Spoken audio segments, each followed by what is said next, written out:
আমরা দেখেছি বিভিন্ন দল দেখেছি এই দেশে, বিভিন্ন আমরা দেখেছি আওয়ামী লীগকে, আমরা দেখেছি বিএনপিকে, আমরা ক্ষমতার পালাবদল দেখেছি। আমরা আগামীর বাংলাদেশে দেখতে চাই ইসলামকে। চিল্লা বলেন ঠিক কিনা? এই জন্য ইসলাম যে দেখেন একবার, এই দেশে ইসলাম কায়েম করে একবার দেখেন।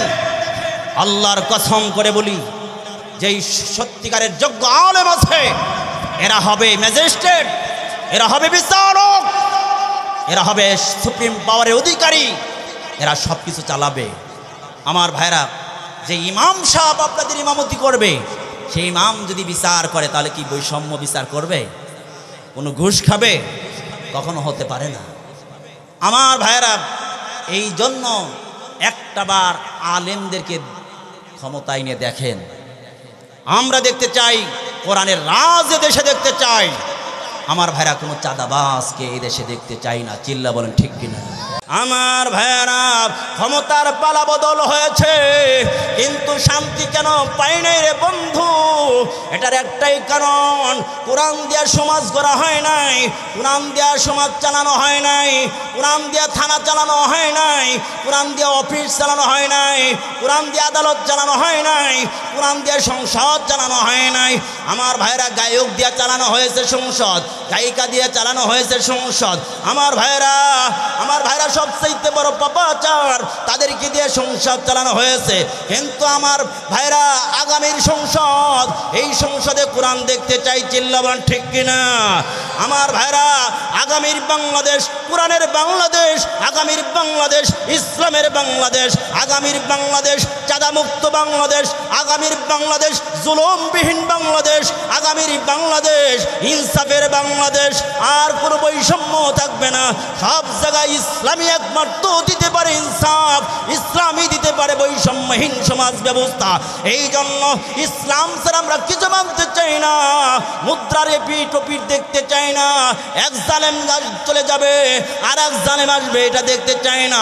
এই জন্য আগামীর বাংলাদেশে ইসলামকে যারা চাই, হাত তুলে আল্লাহ পাককে দেখাই। আমার ভাইরা, বলতেছিলাম, কোরআন যদি থাকে, যেই মানুষের কলিজার মধ্যে কোরআন আছে, এরা কারো কাছে আপোষ হয় না। আমরা দেখেছি ফাঁসির কাস্টে ঝুলেছে এদেশে, আমরা দেখেছি ফাঁসির কাস্টে ঝুলেছে, জীবন দিয়েছে, শাহাদত বরণ করেছে।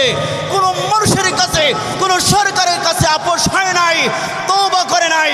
একমাত্র আল্লাহকে খুশি করার জন্য জীবন দিয়েছে, ফাঁসির কাস্টে নিজের কাল্লাকে ঝুলিয়ে দিয়েছে, দেখে দিয়েছে ইসলাম পন্থীরা কোন জালেমের সামনে মাথা নত করে না। চিল্লা বলেন ঠিক কিনা? এজন্য আগামীতে যদি এই দেশে শাসন, এই দেশে যদি আমরা শান্তি দেখতে চাই, আমরা দেখেছি বিভিন্ন দল দেখেছি এই দেশে, বিভিন্ন আমরা দেখেছি আওয়ামী লীগকে, আমরা দেখেছি বিএনপিকে, আমরা ক্ষমতার পালাবদল দেখেছি। আমরা আগামীর বাংলাদেশে দেখতে চাই ইসলামকে। চিল্লা বলেন ঠিক কিনা? এই জন্য ইসলাম যে দেখেন একবার, এই দেশে ইসলাম কায়েম করে একবার দেখেন। আল্লাহর কসম করে বলি, যেই সত্যিকারের যোগ্য আলেম আছে এরা হবে ম্যাজিস্ট্রেট, এরা হবে বিচারক, এরা হবে সুপ্রিম পাওয়ারের অধিকারী, এরা সব কিছু চালাবে। আমার ভাইরা, যে ইমাম সাহেব আপনাদের ইমামতি করবে, সেই ইমাম যদি বিচার করে তাহলে কি বৈষম্য বিচার করবে? কোনো ঘুষ খাবে? কখনো হতে পারে না। আমার ভাইরা, এই জন্য একটাবার আলেমদেরকে ক্ষমতায় নিয়ে দেখেন। আমরা দেখতে চাই কোরআনের রাজ দেশে দেখতে চাই। আমার ভাইরা, কোনো চাঁদাবাজকে এই দেশে দেখতে চাই না। চিল্লা বলেন ঠিক কিনা? আমার ভাইরা, কোরআনে হাকিমের মধ্যে আমরা প্রত্যেক দিন আমরা বলি, নামাজের মধ্যে বলি, আল্লাহুম্মা ইন্না নাস্তাঈনুকা ওয়া নাস্তাগফিরুকা ওয়া নু'মিনু বিকা ওয়া নাতাওয়াক্কালু আলাইকা ওয়া নুসনি আলাইকাল খাইর ওয়া নাশকুরুকা ওয়া লা নাকফুরুকা। হ্যাঁ, আমরা বলি আল্লাহ তোমার দাসত্ব করি, তোমার কাছে সাহায্য চাই, কিন্তু তোমার কুফরি করব এই কথা বলি, কিন্তু মসজিদ থেকে বের হইলে আল্লাহর বিরুদ্ধে আন্দোলন চালাই, আল্লাহর বিরুদ্ধে আমরা কুফরি করি। ও বন্ধু, এই জন্য আল্লাহ তাআলা বলেন কাইফা তাকফুরুনা বিল্লাহ, কেমনে তোমরা আল্লাহর সাথে কুফরি করো, কুনতুম আমওয়াতা, তোমরা তো সবাই মৃত্যু ছিলে, আমি জীবিত করেছি, ফাআহইয়াকুম, আমি তোমাদেরকে জীবিত করেছি। সুবহানাল্লাহ। কোরআনওয়ালাদেরকে যদি আপনার সমাজের ধারক বাহক বানান, কোরআনওয়ালাদেরকে যদি আপনার ক্ষমতায় বসান, কি হবে? বৈষম্য দূর হয়ে যাবে, কখনো জালেমরা জুলুম করতে পারবে না। নিগৃহীত মানুষগুলো, সমাজের দুর্বল মানুষগুলো সমাজের শক্তিশালী মানুষ দ্বারা আক্রান্ত হবে না। চিল্লা বলেন ঠিক কিনা? আজকে দেশের মধ্যে দেশি বিদেশি এটা পরিচয় হয়, স্থানীয় অস্থানীয় পরিচয় হয়, ধনী গরিবের বৈষম্যের পরিচয় হয়, ভিআইপি নন ভিআইপির পরিচয় হয়। ইসলামে কোনো ভিআইপি বলতে কিছু নাই। আল্লাহ পাক বলেন সবচাইতে ওই দামি যে আল্লাহর সাথে বেশি সম্পর্ক করে। সুবহানাল্লাহ। ইন্না আকরামাকুম ইনদাল্লাহি আতকাকুম।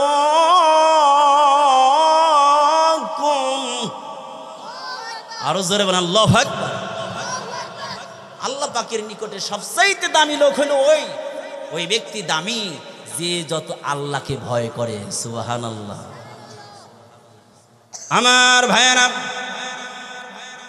যেই ব্যক্তির মধ্যে আল্লাহর ভয় থাকে সে দুনিয়ার কাউকে ভয় করতে পারে না। বন্ধুরে আমার, বৈষম্য পছন্দ করে না, এমনকি যিনি দায়িত্বশীল হবে তার অধীনস্থরা কষ্ট করবে, বৈষম্যর শিকার হবে, অন্যায়ভাবে গুণাক্রান্ত হবে, এটা চাবে না।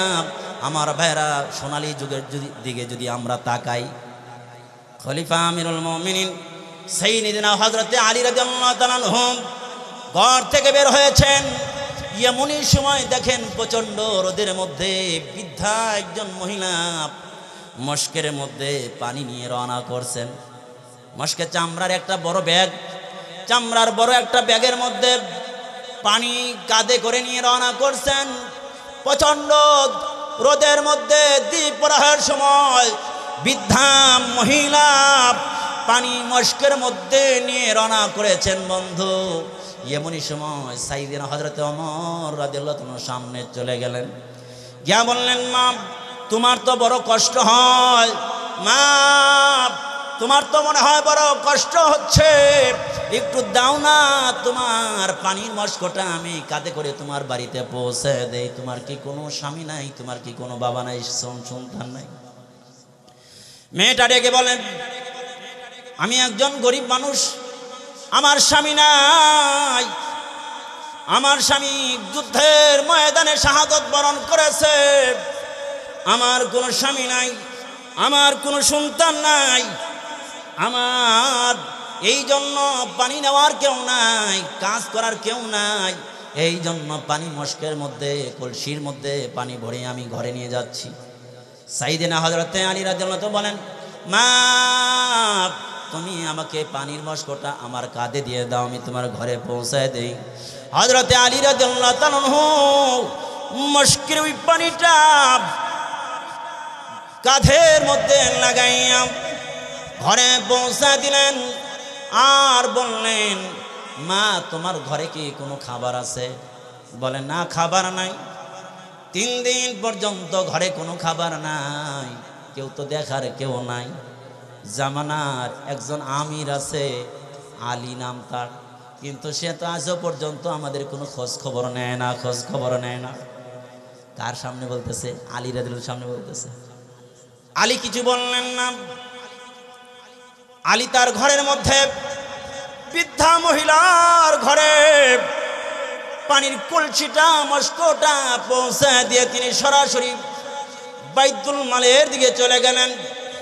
বাইতুল মালের গিয়া তিনি কি করলেন, কিছু গোশত বোনা করে পাকাইয়া কাবাব বানাইয়া আর বিশাল বড় একটা আটার বস্তা মাথায় নিয়ে রওনা করছেন। এমনই সময় অধীনস্থ কর্মচারী ডেকে বলেন, আমিরুল মুমিনিন আপনি নিজে মাথায় করে নিয়ে যাবেন, এটা হতে পারে না, আমার মাথায় তুলে দেন, আমি পৌঁছে দেই। হযরত আলী রাদিয়াল্লাহু ডেকে বলে, কিয়ামতের ময়দানে যখন আল্লাহ পাকের দরবারে ওই প্রজাটা আমার বিরুদ্ধে কি করবে, কেস দায়ের করবে, এই যে আমি তার খোঁজ খবর নিতে পারি নাই, এই কথা যখন বলবে ওই সময় বলো দেখি আমার সেই গুনাহটা, আমার সেই আল্লাহ তাআলার আদালতে যে কেস দায়ের করবে সেই জায়গায় কে বাঁচাবে? এই জন্য তোমার মাথায় আমি দেব না, আমার নিজের মাথায় করে তার ঘরে পৌঁছে দেব। হযরতে আলী রাদিয়াল্লাহু তাআলা কি করলেন, আটার বস্তা মাথায় করে নিয়ে ঘরে নিয়ে রওনা করলেন। ওই বৃদ্ধা মহিলার ঘরে রওনা করলেন। ঘরে রওনা করে ঠিক তার ওই বৃদ্ধা মহিলার ঘরে নিয়ে পৌঁছা দিলেন। আর বললেন, মা তোমার বলো দেখি এই যে আটা নিয়ে আসলাম, বলো দেখি আমি নিজ হাতে বানায় তোমার সন্তানদের কি বক্ষণ করা যাব, খাওয়া যাব, নাকি তোমার সন্তানগুলোকে পাহারা দিব আর তুমি রুটি বানাইবা? ইতিহাসে আজও দেখলাম মহিলাটাকে বলে, এই পথিক তোমারে চিনি না, তুমি গতকালকে তুমি পানির মস্কোটা আমার বাড়িতে পৌঁছা দিলাম, আর তুমি গতকাল যখন তুমি চলে গেলা আজকে আবার তুমি আটা নিয়ে আসছো, আমি তোমাকে চিনি না জানি না, তবে একটু কাজ করো, আমার সন্তানগুলোর পাশে বসে থাকো, সন্তানগুলো দেখাশোনা করো, আমি একটু আটা খামিরা তৈরি করে রুটি বানাই। মহিলা খামিরা দিয়ে আটা দিয়ে খামিরা তৈরি করলেন, রুটি বানাইলেন, এখন সেকার কাজ করবে। এমনই সময় মহিলা ডেকে বলে, আমার একটু আগুন ধরায় দেন। আগুন ধরায় দিলেন, চুলাটা জ্বালায় দিলেন, চুলা জ্বালা দিলেন, মহিলা আবার সেকে। আর এমতো অবস্থায় ঘরের মধ্যে হযরতে আলী রাদিয়াল্লাহু তাআলা ওই গোশতের কাবাবগুলো ছোট্ট ছোট্ট বাচ্চাদের সামনে তুলে ধরলেন, খাও তোমরা। নিজ হাতে তুলে ধরলেন, মুখে দিলেন, মুখে দিয়ে এবার বললেন, এই বাবা বলো দেখি তোমাদের খোঁজ নিতে পারি নাই, বলো দেখি হযরতে আলীকে তোমরা কিয়ামতের ময়দানে তোমরা কি মাফ করবা কিনা? আলী যে খোঁজ নিতে পারে নাই, তোমরা অনেক কষ্ট করেছো, তোমরা কি আলীকে মাফ করবা? এই যে ছোট্ট ছোট্ট আওয়াজে বলতেছে, এমনই সময় বাড়ির প্রতিবেশীর কানে যখন এই আওয়াজটা চলে গেছে, মহিলা ঘর থেকে বের হয়ে আসছে, দেখি কে কোন মেহমান এই মহিলার বাড়িতে আসলো। প্রতিবেশী এসে দেখে আর কেউ না, ইনি হচ্ছেন সাইয়্যিদনা আমিরুল মুমিনিন হযরতে আলী রাদিয়াল্লাহু তাআলা আনহু। চিল্লা বলেন সুবহানাল্লাহ। মহিলা ঘর থেকে বের হইয়া বিধবা মহিলার ঘরে এসে ডেকে বলে, হতভাগিনী, কত বড় তুমি বেয়াদবি করেছো, তুমি জানো না? তুমি কাকে তুমি বসা রেখেছো, কাকে দিয়ে তুমি সন্তান পাহারা দিচ্ছ, কার মাথায় আটার বস্তা আনাইছো জানুনি, কার কাঁধে করে পানির মস্ক আনাইছো জানুনি? ইনি আর কেউ না, আমাদের দেশের লিডার, আমাদের দেশের নেতা, আমাদের দেশের প্রধানমন্ত্রী বা আমাদের দেশের সরকার, আর কেউ না, আমিরুল মুমিনিন সাইয়্যিদুনা আলী রাদিয়াল্লাহু তাআলা আনহু। সুবহানাল্লাহ। এই বৃদ্ধা মহিলা একজন সংকুচিত হইয়া ভয়ে ভীতবহবল হয়ে গেলেন। হায় রে, দেশের একজন প্রেসিডেন্টের কাঁধে আমি পানি দিয়েছিলাম, আর আটার বস্তা নিয়ে এসেছে, আমি তার বিরুদ্ধে অভিযোগ করেছি। তখন মহিলা মাপ চায়, হযরত আমারে মাফ করে দেন, আমি আপনার চিনতে পারি নাই। সাইয়্যিদিনা হযরতে আলী ডেকে বলে, মা তুমি কেন মাপ চাইবা, আমারে মাফ করে দাও, আমি না এই দেশের আমিরুল মুমিনিন,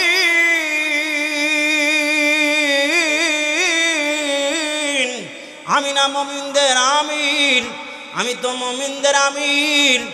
আর যিনি মুমিন আমির হয়, সাইদুল কওমে খাদিমুহুম, এই যে লিডার হবে সে তো সমাজের কি হবে, খাদেম হবে, সেবক হবে। কিন্তু আমি লিডার হয়েছি, কিন্তু আমি তোমার খোঁজ নিতে পারি নাই। তোমার স্বামী যুদ্ধের ময়দানে শাহাদত বরণ করেছে, তুমি না জানি কত কষ্ট করেছো, কষ্টের কারণে আমিরের বিরুদ্ধে কথা বলেছো, এটা আমি কিছু মনে করি নাই। তবে আমি তোমার কাছে মাপ চাই, কিয়ামতের ময়দানে যেন আমি আলীর বিরুদ্ধে যেন কেস দায়ের না করো। সুবহানাল্লাহ। আমার ভাইয়েরা, ও বন্ধু, করোনা ভাইরাসের সময় দেখেছো আলেমরা মাথায় করে আটার বস্তা নিয়ে মানুষের ঘরে ঘরে পৌঁছাইছে, আর কিছু ধ্বজাধারী নেতা আছে, ওরা শাসকের নামে শোষণ করে। ওরা দেখবেন ডাউলের বস্তার চাউলের বস্তা চুরি কইরা কি করেছে আমার ভাইরা বিভিন্ন জায়গায় গর্ত করে গোপন করে রাখছে, আছে না নাই? তাহলে বোঝা গেল ইসলাম যার মধ্যে আছে, আল্লাহ বিরুদ্ধ যার মধ্যে আছে রে দোস্ত, তাদেরকে যদি সমাজের দায়িত্ব দাও, সমাজ তাদের মাধ্যমে সঠিকভাবে চলবে কি চলবে না? আরে জোরে বলেন, চলবে কি চলবে না? এই জন্য সব দেখা শেষ। আগামীর বাংলাদেশ ইসলামের বাংলাদেশ, আগামীর বাংলাদেশ কোরআনের বাংলাদেশ। এই জন্য আমরা আগামীর বাংলাদেশে পার্লামেন্টে কোরআন যারা দেখতে চাই, যারা হাদিস দেখতে চাই, ইসলাম দেখতে চাই, ইসলাম ছাড়া অন্য কিছু মানি না। আমার ভাইরা সর্ব জায়গায় ইসলামকে দেখতে চাই। কারা রাজি আছি হাত তুলে আবার দেখাই।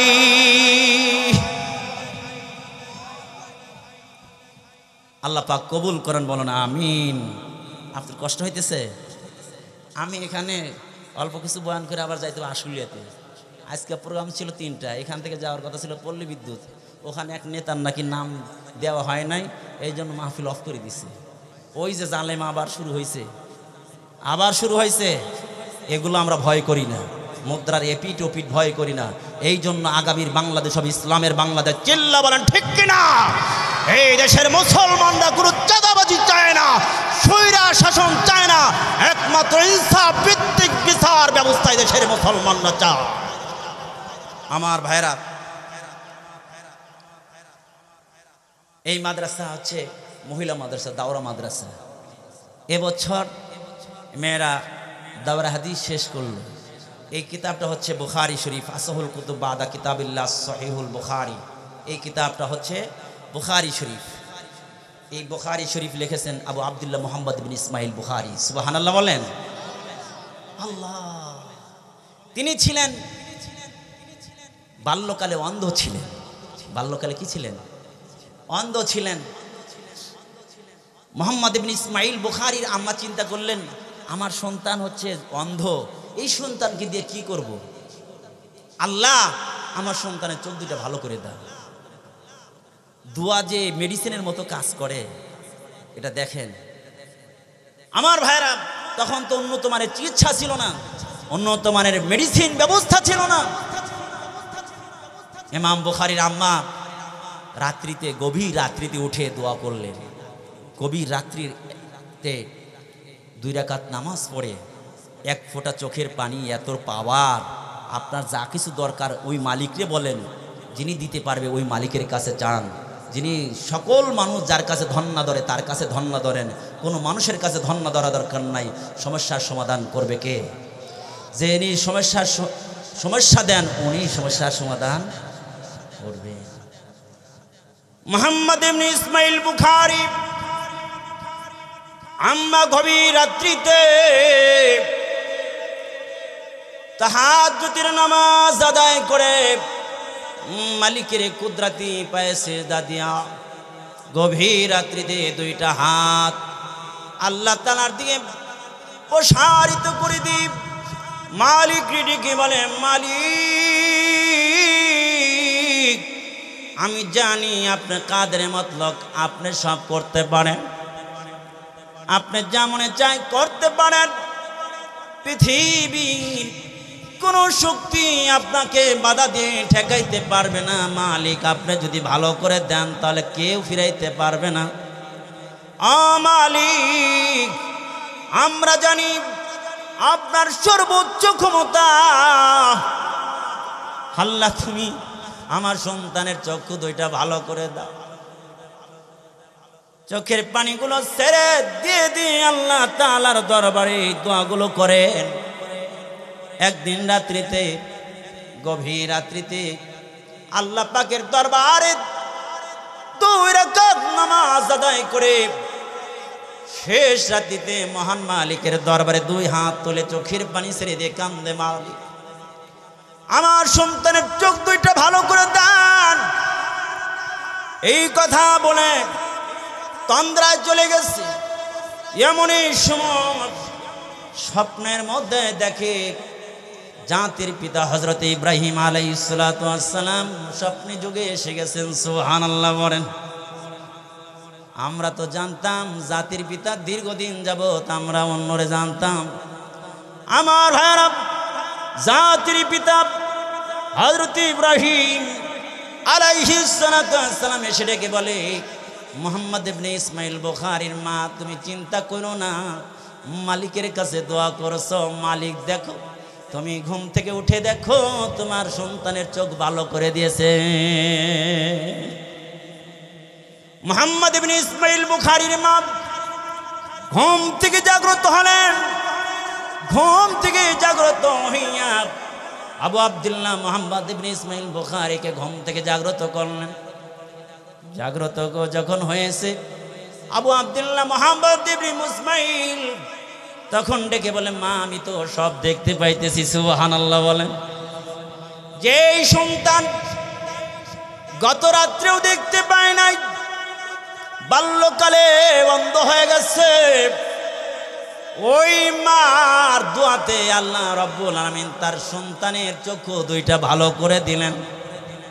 আমার ভাইয়েরা, মালিকের কাছে যদি কেউ কায়েমন বাক্যে একমাত্র আল্লাহ তাআলার উপরে ভরসা করে কেউ যদি দোয়া করে, দুনিয়ার কোনো ওসিলা না, একমাত্র আল্লাহ তাআলার কাছেই পরিপূর্ণ আস্থা রেখে ভরসা রেখে যদি কেউ দোয়া করতে পারে, আল্লাহ তাআলা যিনি সমস্যা দেন দূরও তিনি করবেন। এই জন্য মালিকের কাছে সব কিছু চাইতে হবে। আমরা প্রত্যেক দিন বলি, ইয়াকা না'বুদু ওয়া ইয়াকা নাস্তাঈন,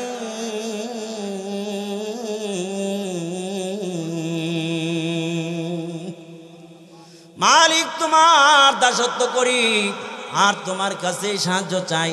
কিন্তু আমরা দেখা যায় নামাজের মধ্যে কথা বলি, কিন্তু মসজিদ থেকে বের হয়ে গেলে এই আল্লাহর কথা ভুলে যাই। এই জন্য সব জায়গায় আল্লাহর হুকুম বাস্তবায়ন করার চেষ্টা করতে হবে। তাওহীদ ফিল ইবাদত আর তাওহীদ ফিল আহকাম বা হুকমিয়া, হুকুমের ক্ষেত্রেও, ফয়সালার ক্ষেত্রেও, দেশ চালানোর ক্ষেত্রেও একমাত্র আল্লাহর হুকুম মানতে হবে। এই জন্য আল্লাহর হুকুম বাস্তবায়ন করার জন্য, রাষ্ট্রীয়ভাবে ইসলাম কায়েম করার জন্য চেষ্টা করতে হবে। আর হুকুম তাওহীদ ফিল ইবাদত, দাসত্ব করার ক্ষেত্রেও একমাত্র আল্লাহকেই মানতে হবে, আল্লাহর জন্য ইবাদত হতে হবে। এই জন্যই আল্লাহ পাক এই সূরার মধ্যে বলছেন, ইয়াকা না'বুদু, বান্দাকে বুঝাই দিয়েছেন, বান্দা বলো আমি তোমারই দাসত্ব করি। আমার ভাইরা,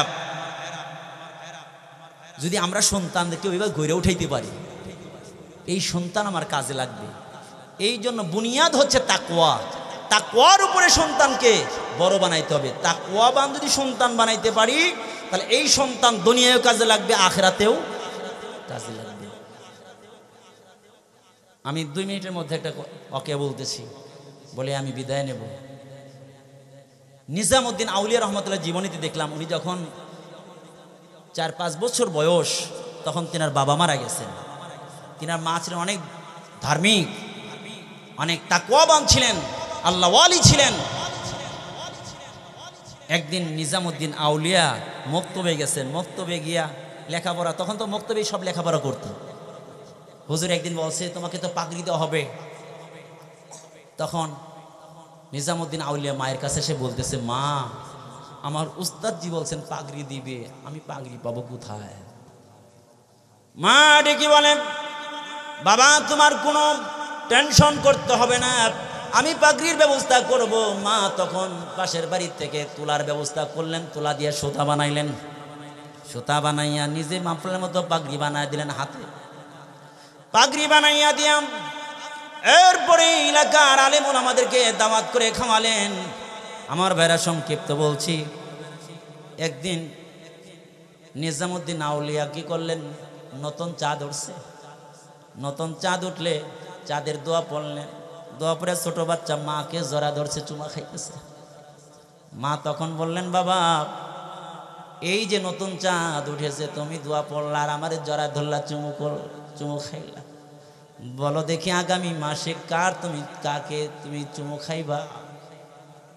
এই যে কথাটা বলেছে, বলার সাথে সাথে ছোট্ট বাচ্চা বুঝে ফেলছে আমার মা আগামী মাস আমার মারে পাবো না, আমার মা হয়তো দুনিয়া থেকে বিদায় নেবে। তখন ছোট্ট বাচ্চা রাত্রিতে মায়ের কাছে গিয়া বলে, মা তুমি যে দুনিয়া থেকে চলে যাইবা, আমারে কার কাছে রাইখা যাইবা? মা ডেকে বলে, আজকে উত্তর দেব না। মা পরের দিন ডেকে বলে, এই এলাকার সর্বশ্রেষ্ঠ বুজুর্গ আলেম নাজিবউদ্দিনের কাছে তুমি আজকে রাত্রি যাপন করবা, তার খানকায় যাইবা। তার কাছে পাঠায় দিয়েছি। রাত্রি যখন গভীর হয়ে গেছে, খাজা নিজামউদ্দিন আউলিয়ার আম্মা বাদী পাঠাইয়া দিয়া নিজামউদ্দিন আউলিয়া ছোট্ট বাচ্চাকে ডাকা নিয়ে আসছে। গভীর রাত্রিতে নামাজ পড়া, এবার তাহাজ্জুদের নামাজ আদায় কইরা ছোট্ট বাচ্চাকে ডেকে বলে, বাবা এই নিজামউদ্দিন তোমার ডান হাতটা আমার কাছে একটু দাও। ডান হাতটা যখন দিছে, ডান হাতটা চেপে ধরছে, চেপে ধরে বলে, আমি বলো দেখি আমারে খাওয়ায় কে, তোমারে খাওয়ায় কে? বলে আল্লাহ খাওয়ায়। বলে তোমার বাবা তোমারে ছোট্টবেলায় রেখে তোমার বাবা দুনিয়ার দিকে চলে গেছে, যে আল্লাহ আমারে খাওয়াইছে, যে আল্লাহ আমারে লালন পালন করেছে, যে আল্লাহ তোমারে খাওয়াইছে, আমি যখন থাকবো না তখন সেই আল্লাহ খাওয়াবে। সেই আল্লাহর হস্তান্তর করে গেলাম, আল্লাহর হাওলা করে গেলাম, আল্লাহর কাছে তোমাকে সফরদ করে গেলাম। সুবহানাল্লাহ। এই কথা বলে 2 মিনিটের মধ্যে মা নিজামউদ্দিন আউলিয়ার মা দুনিয়া থেকে বিদায় নিয়ে গেলেন। নিজামউদ্দিন আউলিয়া পরবর্তীতে বলে, আমি যে ওই দিন মা আল্লাহ তাআলার হাতে সফরদ করে, কুদরতি হাতে সফরদ করে যে গেছি, ওই সময় আমার কাছে এমন মনে হয়েছে কোটি কোটি কোটি টাকার মালিক আমার মা বানায় দিয়ে গেলে যতটুকু ভালো লাগতো, বলে তার সে আল্লাহর হাতে সফরদ যে করে দিয়েছে তার সে আমার কাছে বেশি ভালো লেগেছে। এই জন্য সন্তানকে যদি